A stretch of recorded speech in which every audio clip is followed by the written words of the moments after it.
que vamos a hacer es una vista panorámica de la nutrición, que puedan conocer un poco más a profundidad algunos aspectos generales y, bueno, prácticas específicas.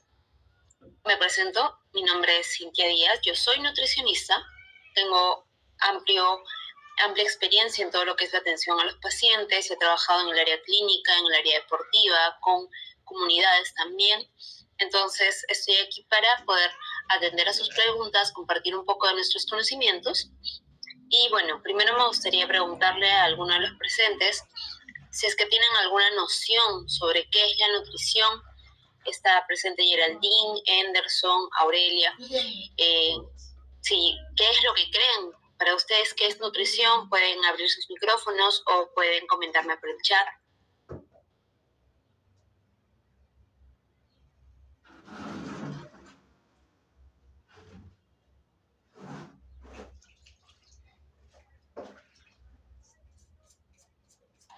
Bueno, Geraldine, sí, por favor, coméntanos. Sonido. ¿Me escucha? Buenas noches. Sí, te escucho claramente. Coméntame, ¿para ti qué es nutrición? Sí, es saber alimentarse o tener... Sí, eso, saber alimentarse. Ok, perfecto. Muy bien.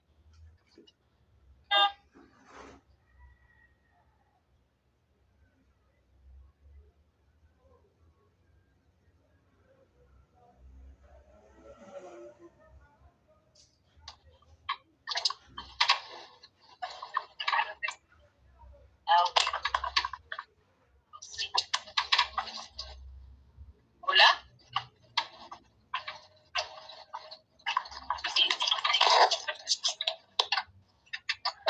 Bueno, señorita, no escucha. Sí, discúlpeme. Ya, repito. Hoy día lo que vamos a hacer es revisar un poquito lo que es la introducción. Vamos a entender a grosso modo qué es la nutrición. Vamos a evaluar un poquito sobre este concepto.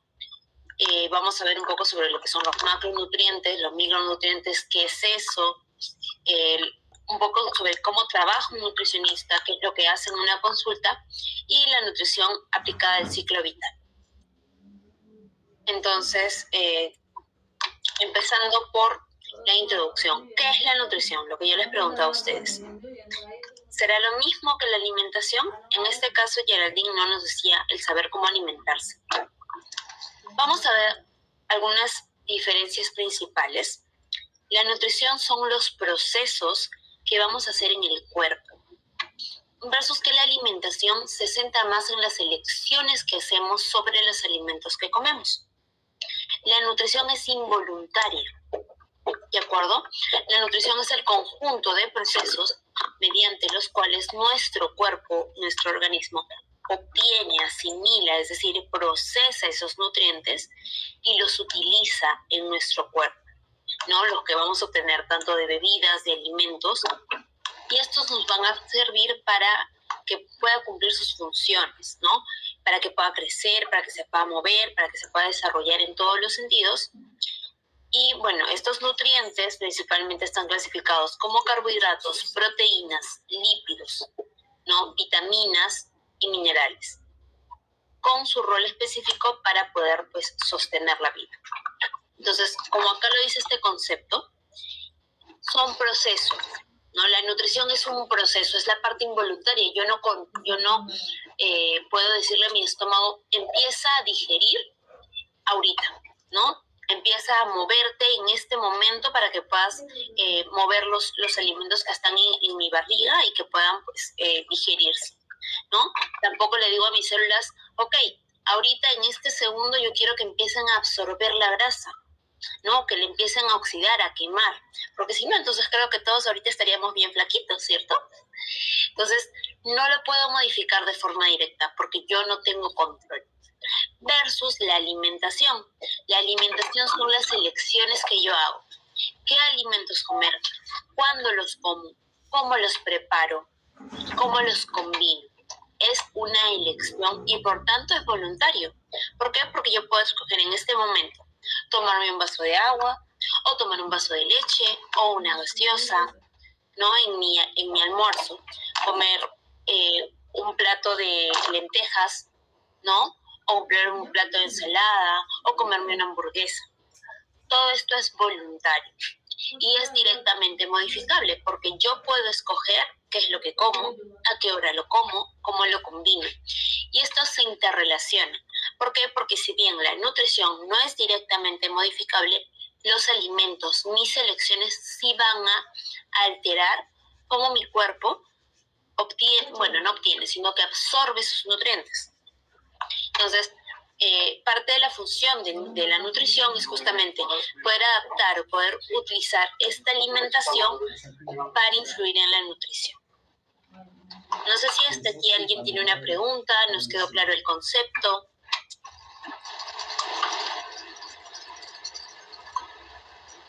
Me parece que no hay preguntas, entonces continuamos. ¿Ok?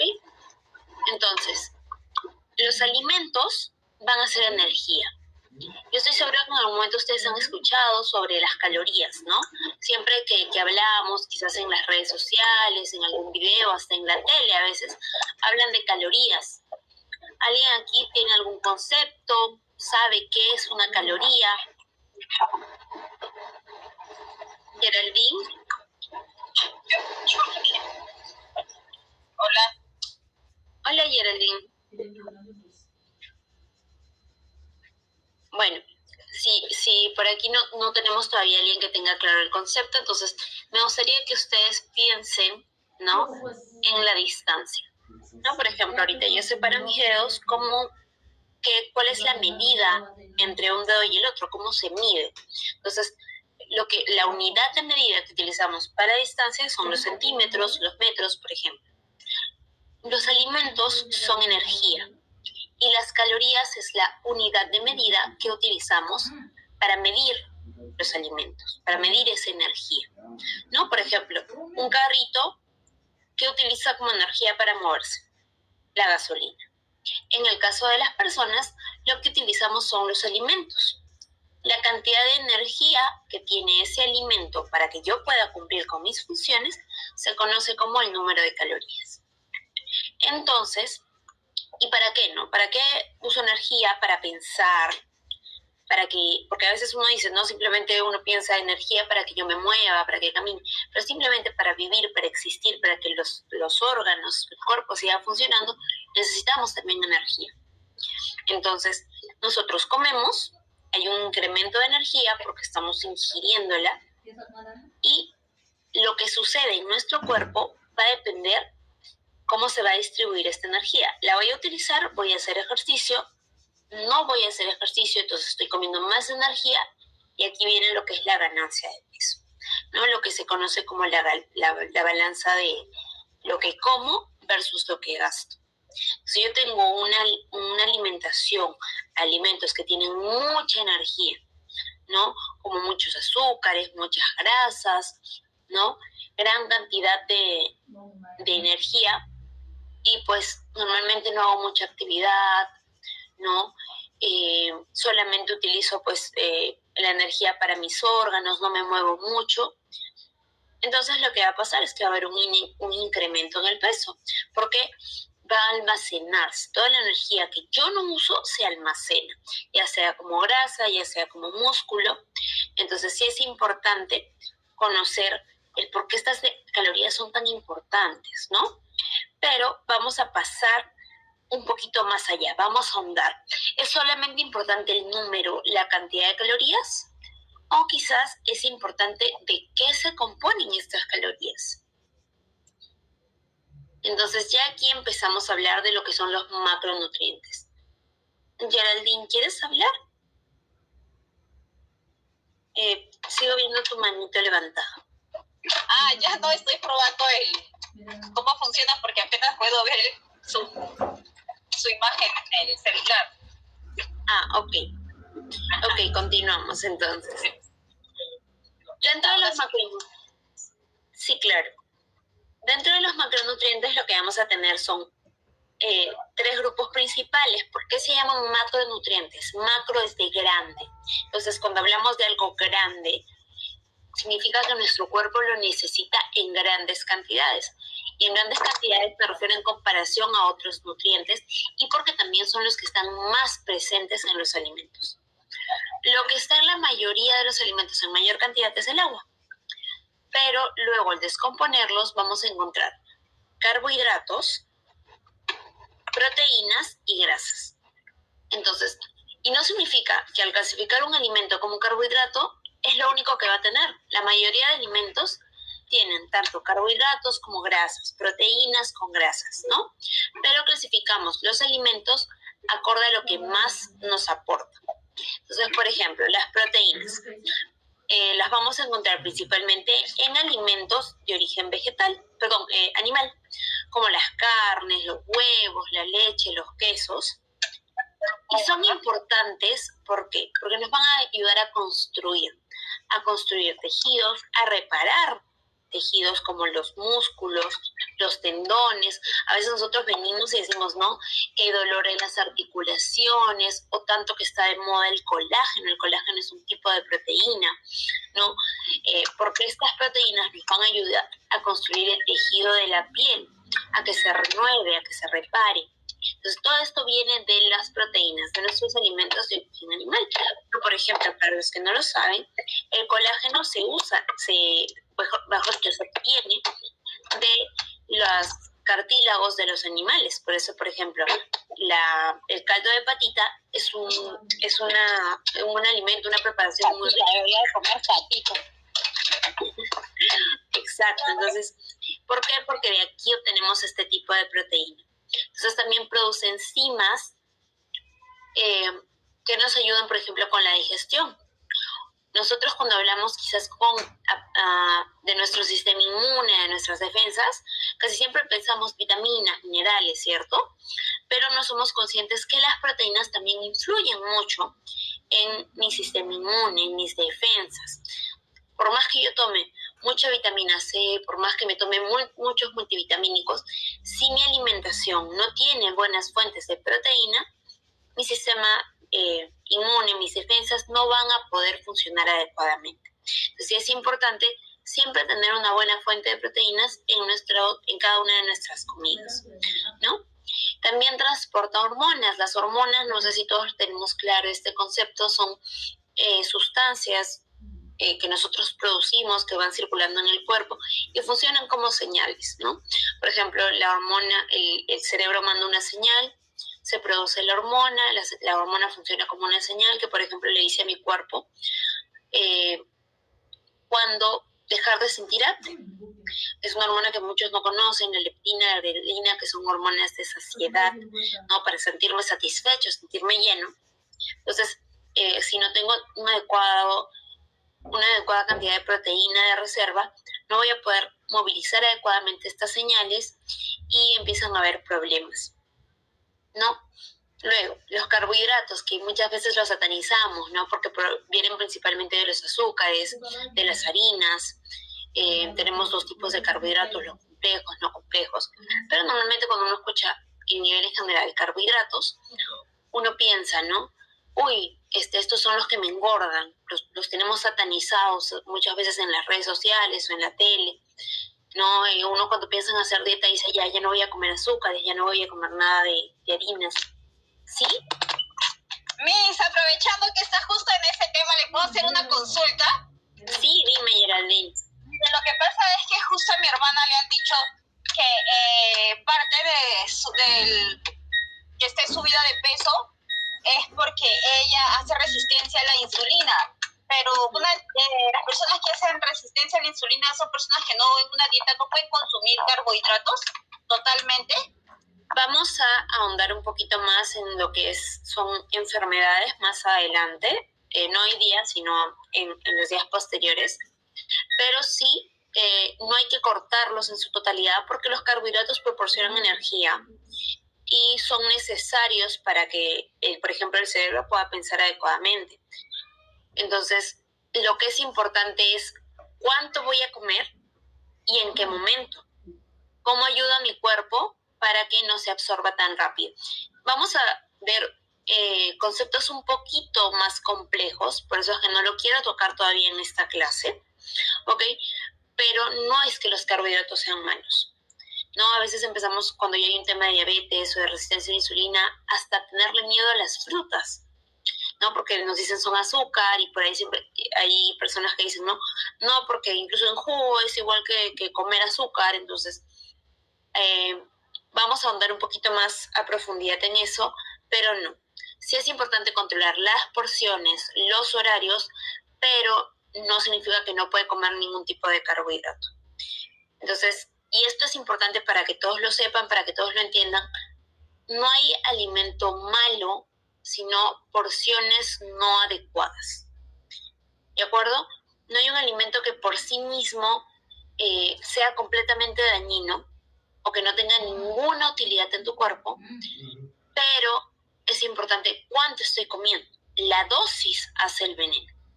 Si es que yo como, obviamente, hasta lo más saludable, si yo como, por ejemplo, la palta, que es una grasa muy buena, muy saludable, si yo la como en exceso, igual me va a engordar, igual va a ser un exceso de grasa, un exceso de calorías que va a afectar mi ganancia de peso. También va a tener algunos efectos contraproducentes, como que, por ejemplo, me puede soltar el estómago, me puede generar una diarrea. Entonces, todo alimento, por muy bueno que sea, también en exceso hace daño. Por eso la dosis hace el veneno. ¿Ok? Entrando un poquito ya, regresando a lo que estábamos conversando, pasando a las grasas. Las grasas también nos proporcionan energía, pero de forma más sostenida, ¿no? Los carbohidratos son energía mucho más rápida, se absorben más rápido, lo puedo utilizar en el momento, son muy buenos cuando hago actividad física. Las grasas son energía más sostenible en el tiempo, me permiten pues también mayor saciedad, ¿no? Son muy importantes para las hormonas, para que nosotros podamos controlar nuestras funciones principalmente sexuales, ¿no? Las grasas están muy presentes en las hormonas sexuales, en la testosterona, en la progesterona. Entonces sí son importantes, porque a veces también los satanizamos y no, nada de grasas. Los tipos de grasas son muy, muy importantes para ver qué es lo que voy a consumir, lo que no voy a consumir. En grasas vamos a hablar, por ejemplo, de las monoinsaturadas, de las grasas trans, de las poliinsaturadas, de las saturadas, ¿no? Que a veces son conceptos un poquito complicados, pero podemos clasificarlas como grasas saludables, menos saludables y para nada saludables. ¿Cuáles son las que son para nada saludables? Las grasas trans. Y están principalmente en alimentos procesados. Es decir, por ejemplo, una galleta, una papita frita, un estilo Lay's. ¿Por qué? Porque es una grasa que se modifica en un laboratorio y mi cuerpo no sabe cómo manejarla, no sabe cómo digerirla. Entonces empieza a acumular y empieza a generar estos problemas de colesterol malo, ¿no? De triglicéridos, alteraciones a nivel de hígado graso, grasa visceral, porque tu cuerpo no sabe cómo deshacerse de esa grasa porque no la conoce, porque es creada en un laboratorio y no es natural. Esa es la grasa que en verdad sí consideramos mal. Obviamente en pequeñas cantidades no va a ser nociva, pero sí, ahorita que estamos acostumbrados a comer todo ultraprocesado, por ejemplo, ¿no? Las margarinas que nos dicen grasa vegetal, mejor que la mantequilla, es una grasa que se ha modificado en un laboratorio y termina siendo pues perjudicial a pesar de que viene de un origen vegetal. Entonces, cada uno de estos alimentos nos va a aportar energía, principalmente las grasas aportan mayor cantidad de energía, hablando de números, nos aportan 9 en comparación a las proteínas y carbohidratos que nos aportan 4 en cantidad de energía por gramo. Entonces, más o menos en este concepto siempre hablamos de energía. Entonces, no es lo mismo que yo me coma 20 kilocalorías procedentes de una proteína a que me coma 20 kilocalorías procedentes de un carbohidrato o de una grasa. Porque la función que va a cumplir en mi cuerpo y para lo que yo lo voy a necesitar es diferente. Entonces, regresando a la parte de micronutrientes.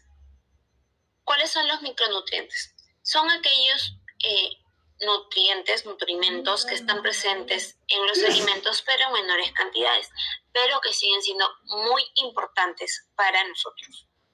Entonces, ¿cuáles son estos? Las vitaminas y los minerales principalmente. Todos en un momento hemos oído de la vitamina C, que es muy popular, que se toma mucho suplemento, que la pastillita efervescente, ¿no?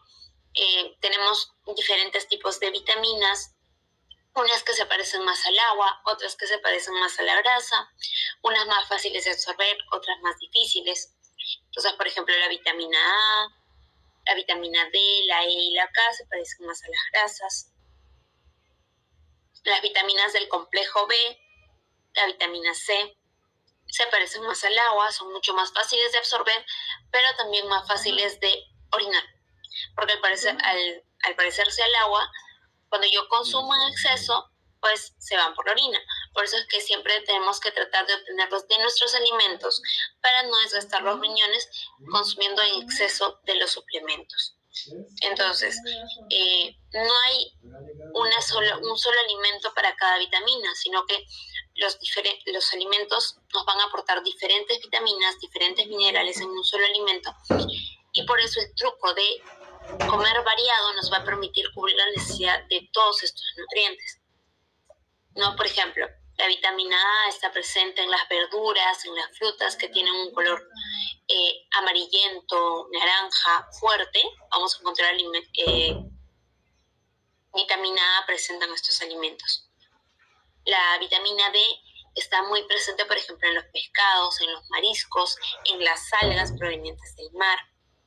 La vitamina E la vamos a encontrar en aceites, por ejemplo, el aceite de girasol, en algunas nueces, almendras, frutos secos, semillas, ¿no?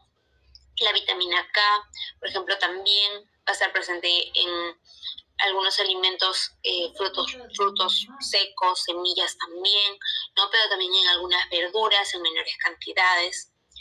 Las vitaminas del complejo E, que son muchas, la vitamina B1, la B2, la B3, ¿no? Van a complementarse y cada una va a cumplir una función. Porque muchas veces nosotros pensamos, no solamente el sistema inmune y solamente son importantes para esto, pero participan en muchos procesos. Entonces, luego los minerales, que también algunos de los que más se escucha es el hierro, por ejemplo, ¿no? La famosa anemia que está tan presente en nuestro país, el calcio, ¿no? Importante para los huesos. Hay algunos que nosotros hemos escuchado, que sabemos que son importantes. El magnesio, que también no nos lo venden bastante, mucha gente se suplementa. ¿Por qué es importante? Entonces, vamos a hablar un poquito de cuáles son las funciones.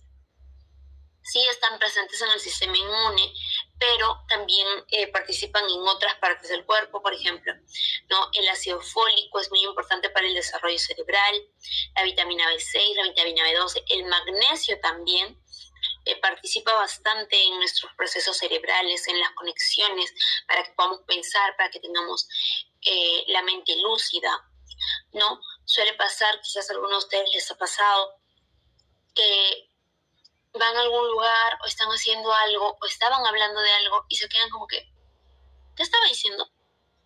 ¿Para qué vine? Y esto pasa muchas veces porque nos falta alguno de estos nutrientes y el cerebro está lento. ¿Por qué? Porque no puede realizar sus conexiones adecuadamente porque falta alguno de estos nutrientes, ¿no? Entonces, por ejemplo, alimentos que se consideran, por decirlo así, para alimentar el cerebro. Tenemos la palta, los frutos secos, las semillas, los arándanos también son muy buenos, el brócoli, ¿no? Luego, a nivel digestivo, a nivel detox, como detox no hablamos de un jugo, sino el cuerpo tiene su propia forma de mantener el equilibrio, de depurar sustancias. Y para ambos sistemas, no tanto el digestivo como el de detoxificación, que es principalmente el sistema respiratorio y el sistema, el hígado, lo que principalmente las vitaminas que más participan son, por ejemplo, la vitamina A, la vitamina B1, ¿no? La B12, la vitamina D también está muy presente en las funciones hepáticas. A nivel del sistema reproductor, por ejemplo, la vitamina B12, el ácido fólico, se habla mucho en el embarazo de ácido fólico también, ¿no? A nivel de los huesos, el calcio, el magnesio son muy importantes, el fósforo también interactúan para mantener la salud de nuestros huesos. Y siempre me gusta hacer Recalco en esto que, por ejemplo, las gaseosas, nosotros podemos incluso suplementarnos, consumir pastillas que contengan calcio, tomar mucha leche, que son los alimentos más ricos en calcio, y vitamina D.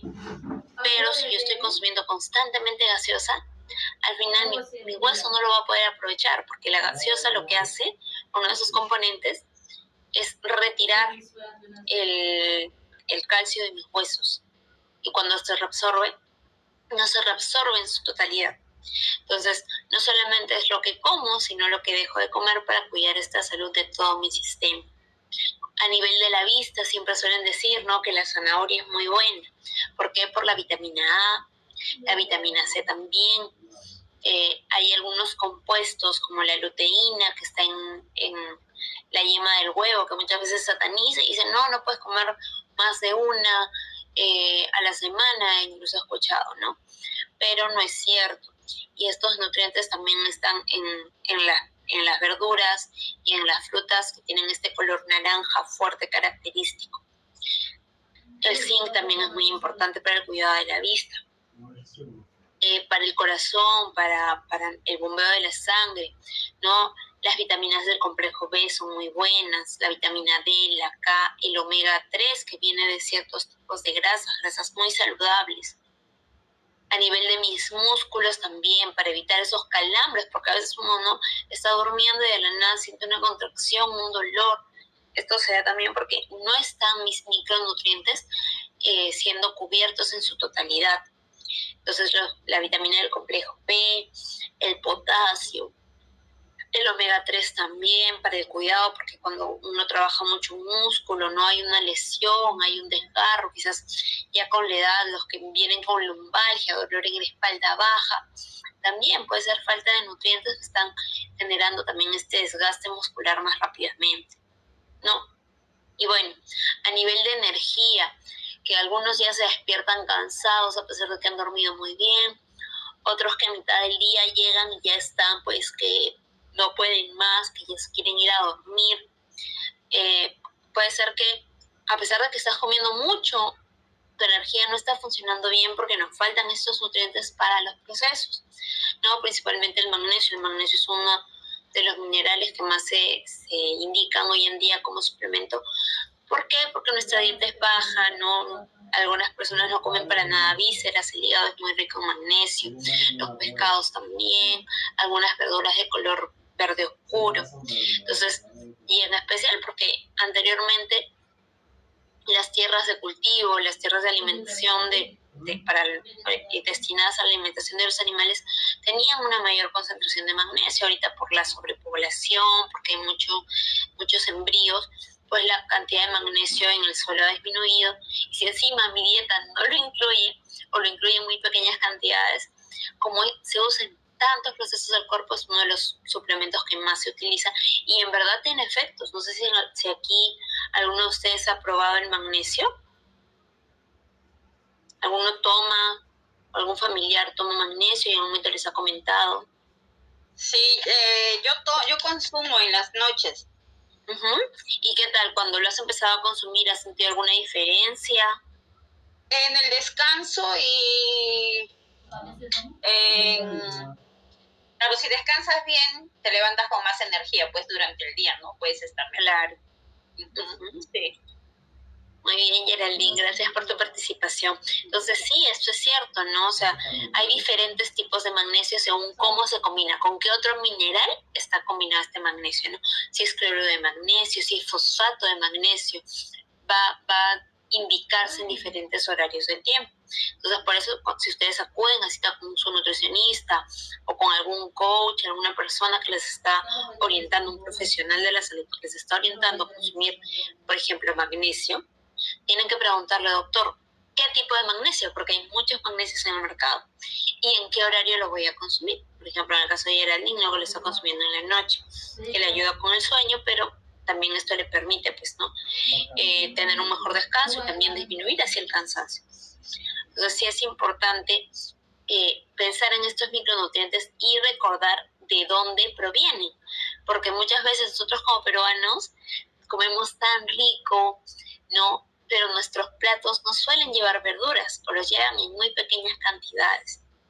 Entonces ya nosotros, principalmente como adultos, tener la conciencia, así como uno piensa y dice, mira, yo necesito esta medicina porque estoy enfermo de esto y el doctor me ha dicho que la tengo que consumir, que la tengo que comprar porque me hace bien, los alimentos también funcionan de esa forma.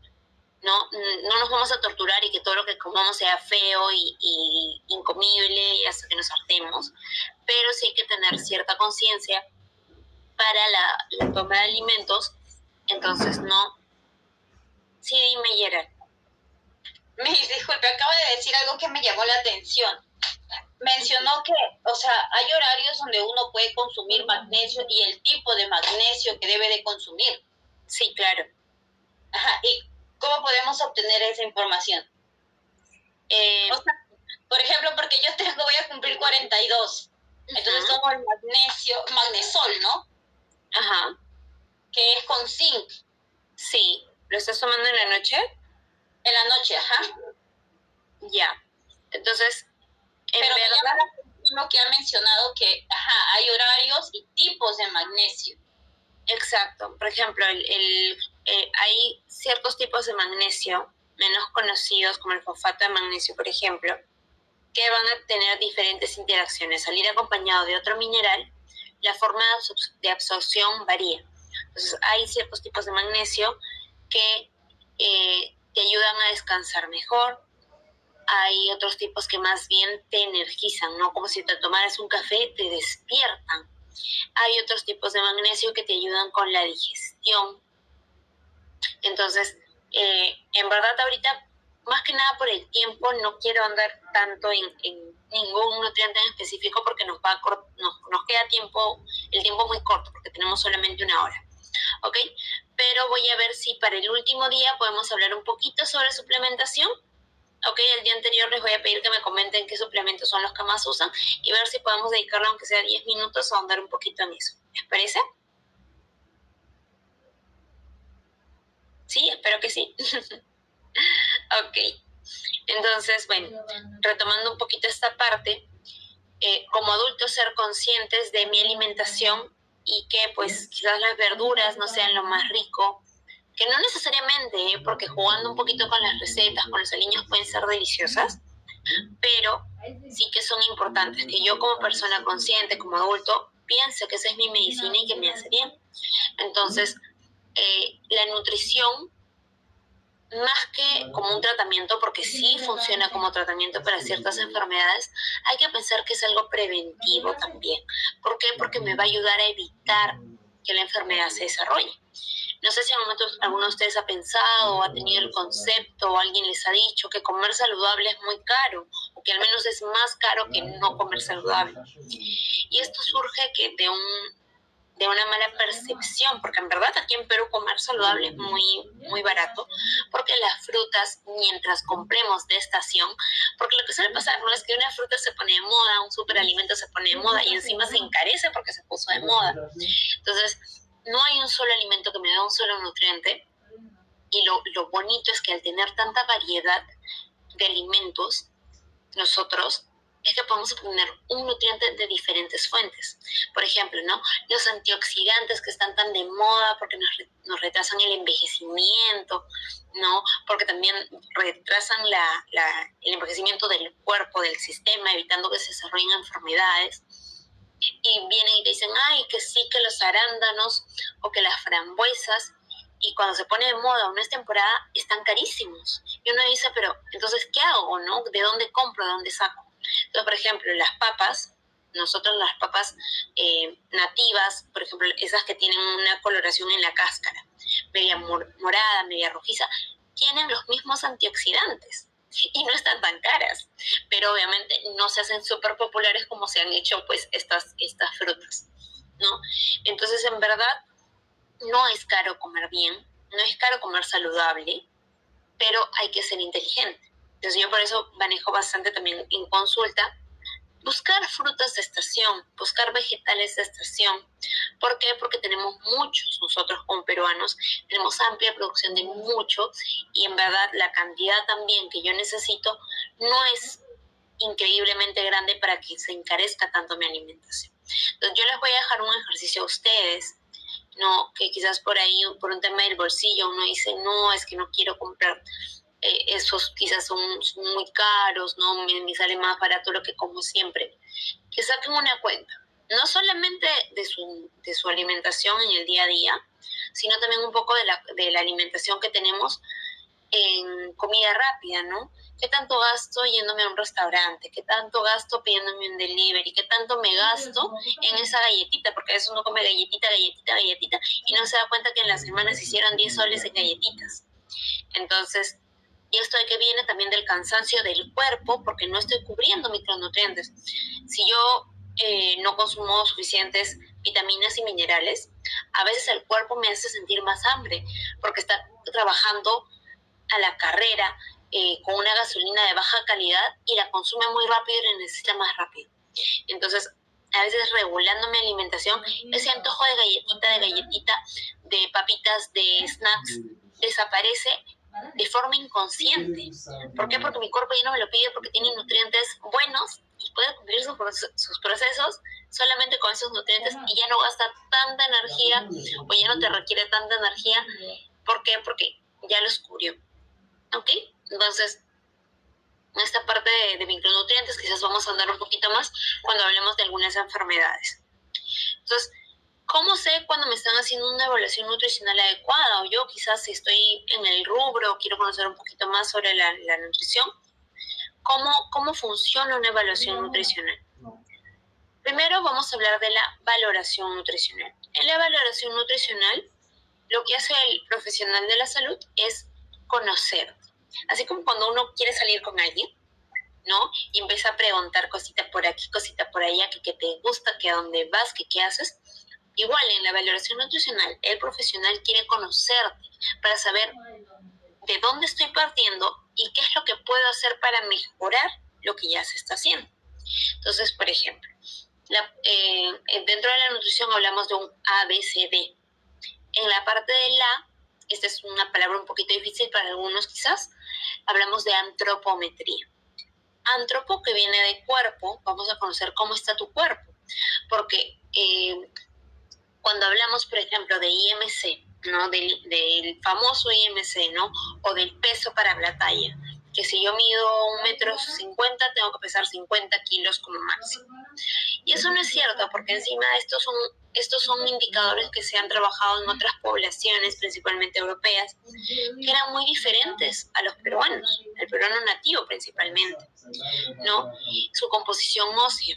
Por ejemplo, las mujeres de la sierra, los hombres de la sierra, tienden a tener esta parte del cuerpo, los hombros, el tórax más amplio, incluso más amplio a veces que el hueso de la cadera. ¿Por qué? Porque allá es más difícil respirar, obtener oxígeno como tal, y necesitamos pues un espacio más amplio para que los pulmones se puedan hinchar mucho más y obtener mayor cantidad de oxígeno. Esto es parte de la evolución, de la genética. Entonces, aquí, ¿por qué es importante la antropometría? Porque yo necesito conocer más que solo tu peso, más que solo tu talla. Y de hecho, actualmente los indicadores, incluso para los seguros, que ustedes se enteren, porque este es un cambio que se ha hecho recién este año, ya los seguros ya no utilizan el IMC para evaluar riesgo, porque a veces el seguro, cuando tú ya estabas en un IMC que correspondía a obesidad, el seguro se te encarecía. O hay incluso algunos aseguradores que te decían, ya no te puedo asegurar porque por tu peso para tu talla, tú tienes mucho riesgo de enfermedad. Y a veces había personas que todavía no deberían clasificar para eso porque tienen mucho hueso, son muy anchos de hueso. No es que tengan tanta grasa, sino que son personas amplias. Entonces, los nuevos indicadores a que van a evaluar no solamente el peso, sino cantidad de grasa, ¿no? ¿Qué tanta grasa tiene esta persona? Y si ya hay algún síntoma para evaluar si esta persona de verdad tiene obesidad, de verdad hay un sobrepeso, y si no hay sintomatología, si los exámenes de sangre salen bien, es una obesidad preclínica, es decir, que si hay peso, hay grasa, pero a nivel del organismo todavía está funcionando bien, ¿no? Y la obesidad clínica, que ya es una obesidad que aparte del peso y la grasa, ya hay algunos indicadores de salud, que me indican riesgo, ¿no? De inflamación, de desarrollo. Entonces, en esta parte vemos la valoración nutricional. Entonces, en la valoración nutricional, esa era la A, ¿no? Luego viene la B. ¿La B de qué? De bioquímica. ¿Qué es eso? Bioquímica, nosotros como profesionales de la salud lo vemos como el estudio de la sangre, de la orina, ¿no? Como me comentaba ayer, por ejemplo, ¿no? A tu prima para decirle si tiene de verdad una resistencia a la insulina, tenemos que hacer un examen de sangre, ver cómo está ese azúcar, si ese azúcar en sangre está alta, ver si la insulina como tal está alta, ¿no? Por ejemplo, cuando te diagnostican colesterol, un examen de colesterol bueno, malo, no triglicéridos, esto es parte de la evaluación bioquímica del nutricionista. La C viene de la parte clínica.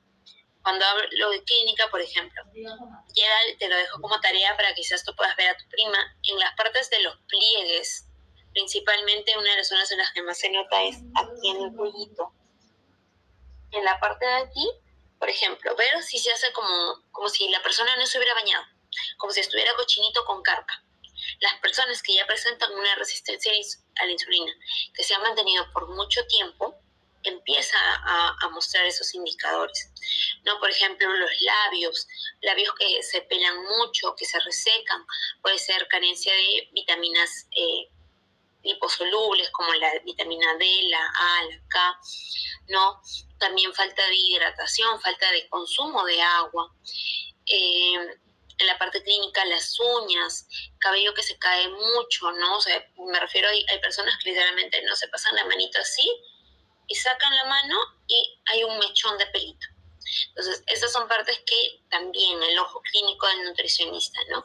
O el ojito, ¿no? Yo lo veo y veo que el ojito de la persona está amarillo. O por el contrario, está muy pálido, le abro así la esclerótica y veo que está pálida, que no tiene color. Entonces son la parte clínica, la parte que yo veo en el cuerpo, sin ningún otro examen que me permite quizás reconocer algunos signos, síntomas, señales de riesgo, ¿no? Y ya la última parte, que es la D de dietético, conocer cómo tú comes, ¿no? Por ejemplo, Geraldine, quizás conocer ahí tus gustos, pero también de dónde vienes, porque la persona de Piura no come igual que la persona de Puno. La persona de Lima no come igual que la persona de Madre de Dios. Pues parte de esto es evaluar los hábitos, ¿no? La parte de la alimentación que yo les decía, la parte que uno escoge, ¿no? Por ejemplo, Cintia, yo como solamente almuerzo, ¿no? Y cena. O me ha pasado a mí en consulta pacientes que vienen y me dicen, licenciada, yo no como nada en todo el día. ¿No comes nada? No, licenciada, yo no almuerzo, no desayuno, no ceno porque no tengo tiempo. Entonces uno empieza a preguntarle y no, de verdad, no hay un horario específico para las comidas, pero todo el día está picando algo, ¿no? Está comiéndose un dulce, está comiéndose una galletita, una fruta, ¿no? Y a la larga, pues eso va haciendo también picos que pueden alterar la insulina, ¿no? Vemos incluso lo que es actividad física, sueño, el sueño es muy importante. No dormir bien, sí es cierto que no directamente, pero puede contribuir a que sea más fácil para ti engordar. Entonces, en base a toda esta información que yo recolecto, hago un diagnóstico nutricional. ¿Qué hago en el diagnóstico nutricional? Explicar, poner por escrito qué es lo que he encontrado en mi paciente, ¿no?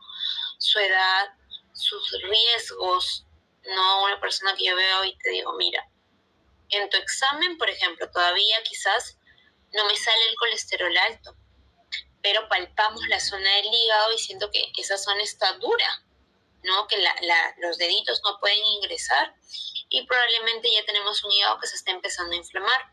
No lo suficiente para que salga un examen de sangre, pero sí, ¿no? O lo de la esclerótica amarilla.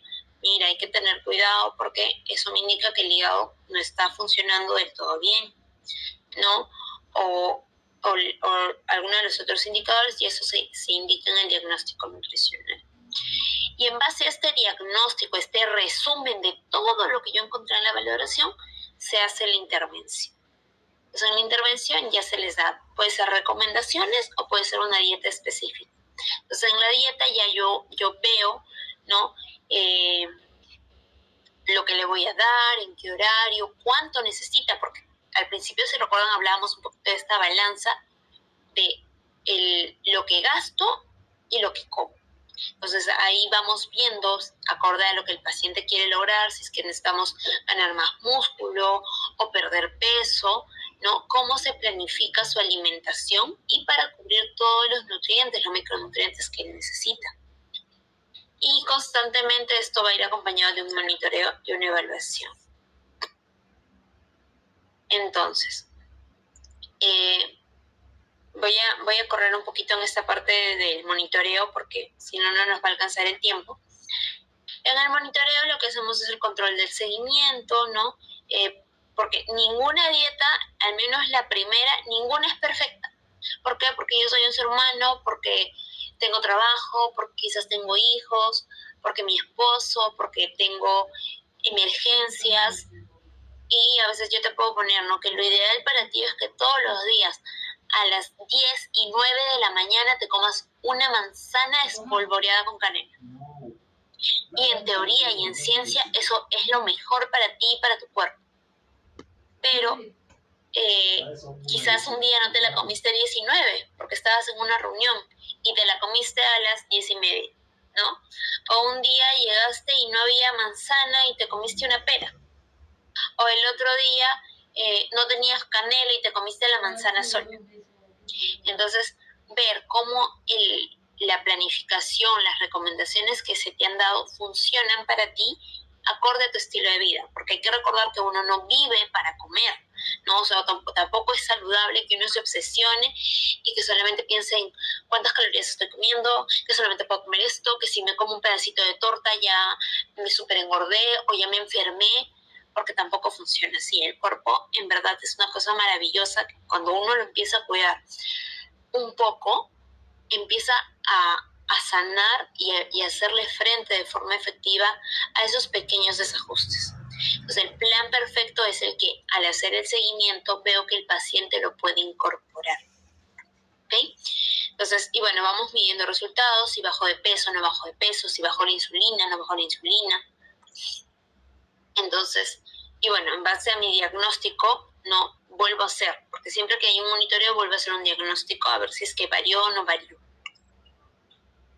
Y ya en lo que respecta a nutrición en el ciclo de vida, vamos a hacer énfasis en que no vamos a comer igual cuando eres un bebé como cuando eres un niño o cuando eres un adulto o cuando ya estás envejeciendo, porque en este desarrollo los requerimientos van cambiando. Entonces, obviamente no solamente en cantidades, sino en los nutrientes específicos. Entonces, una de las etapas más importantes es el embarazo y la lactancia. Y a mí me gusta hacer mucho énfasis en esta parte. ¿Por qué? Porque el cuidarme en el embarazo y lo que yo como durante mi lactancia se hace un gran énfasis no solamente en la salud de la mamá, sino también del niño. Y esto influye bastante a nivel poblacional. Y en el embarazo la alimentación es muy complicada porque varía mucho. Por ejemplo, en el primer trimestre, en los primeros 3 meses, en el segundo mes ya hay más calorías, pero también hay variación de nutrientes.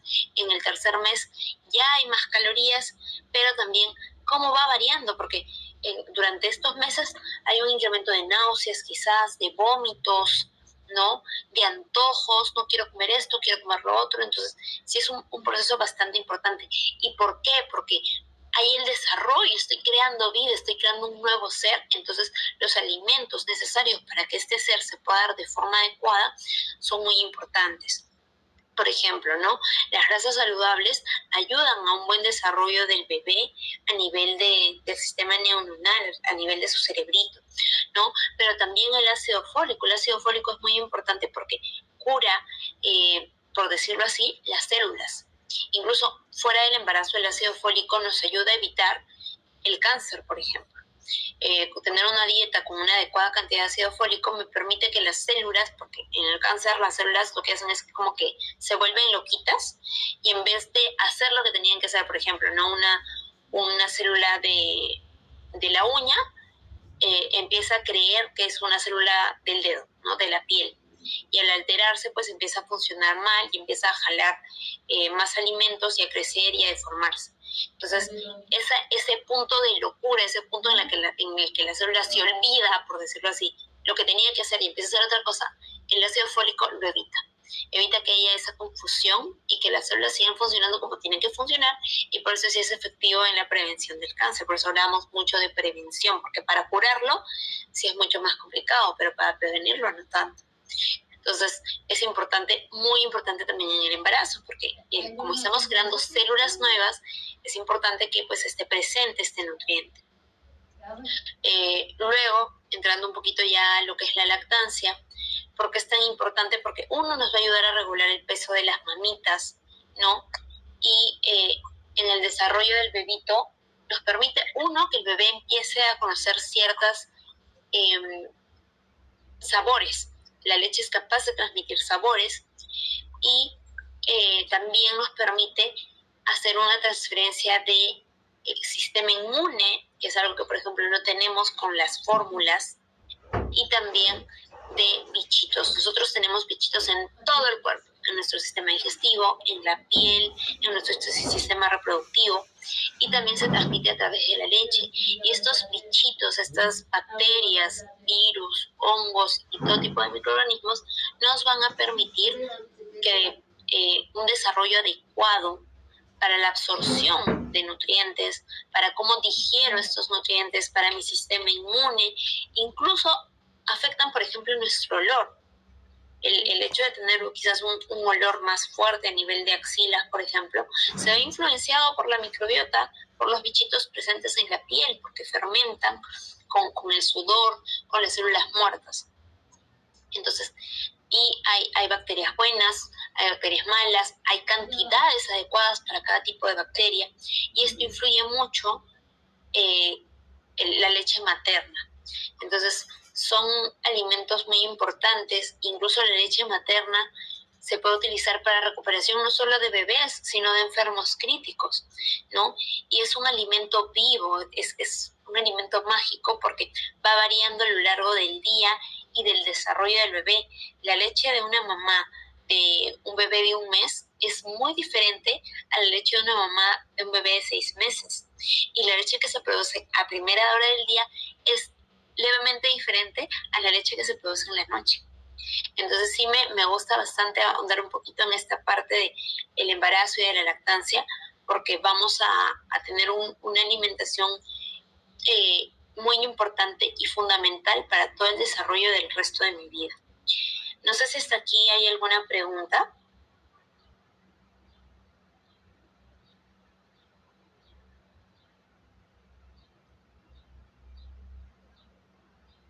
Me parece que no. Igual no quiero llegar a pasar, porque como ya estamos terminando el tiempo, podemos quedarnos a medias. Quiero darles una explicación de calidad para las siguientes etapas que vienen.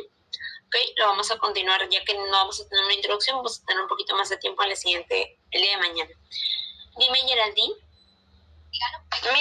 Un favor, mire, lo que pasa es que me perdí cuando estuve explicando lo de la valoración nutricional, ¿no? Uh-huh. Que ustedes tenían el ABCD y el primero era antropometría. Ajá, y la última, la dietética, ¿no? Pero la B y la C. La B es bioquímica, los estudios de sangre, de orina, principalmente. Y la C es la clínica. Todos los factores, las enfermedades que ya están diagnosticadas por un médico, y también lo que yo puedo percibir, ¿no? Por ejemplo, labios secos, mucha caída del cabello, uñas quebradizas o uñas que se curvan demasiado, como garritas, ¿no? Lo que te comentaba, por ejemplo, que me habías dicho que tenías un familiar que está con resistencia a la insulina. Mirar aquí en la parte del cuello si se hace como si no se hubiera bañado, como si se le acumulara, está limpia.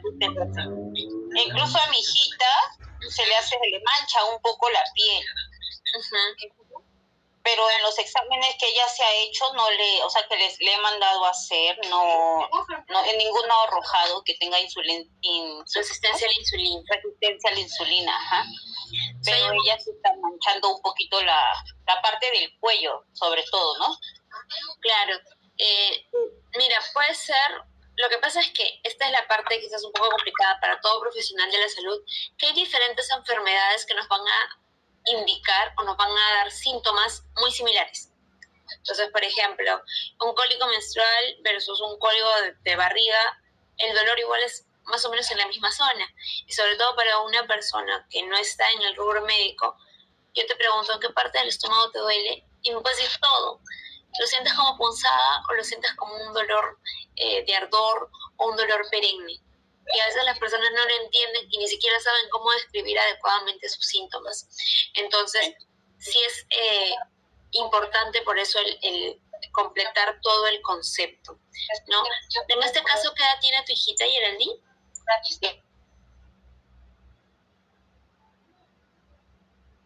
Gerald, ¿qué edad tiene tu hijita? Ella tiene 9 para 10. En agosto cumple 10.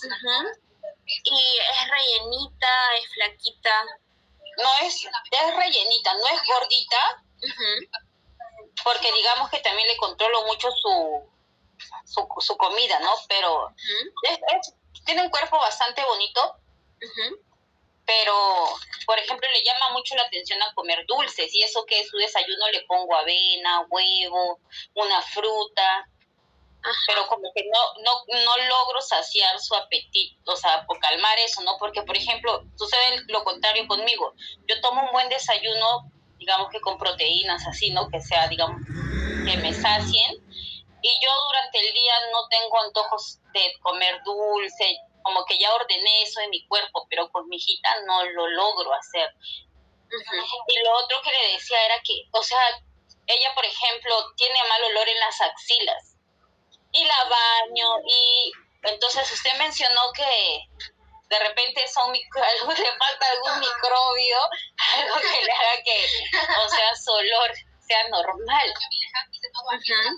Entonces, esto puede ser, ¿no? O sea, como te comento, la microbiota, que son los bichitos, las bacterias, los virus, todo que tenemos presente en el cuerpo, cuando se alteran pueden producir, porque el olor de las axilas, si bien es algo normal, porque tenemos bacterias en todo el cuerpo, y al sudar y al estar expuestos a la misma muda de la piel, este sudor, ¿no? Más la muda de la piel, más todos los contaminantes de la ropa, etcétera, hacen que estas bacterias se alimenten, y al alimentarse se genera un proceso de fermentación, que es lo que produce ese olor.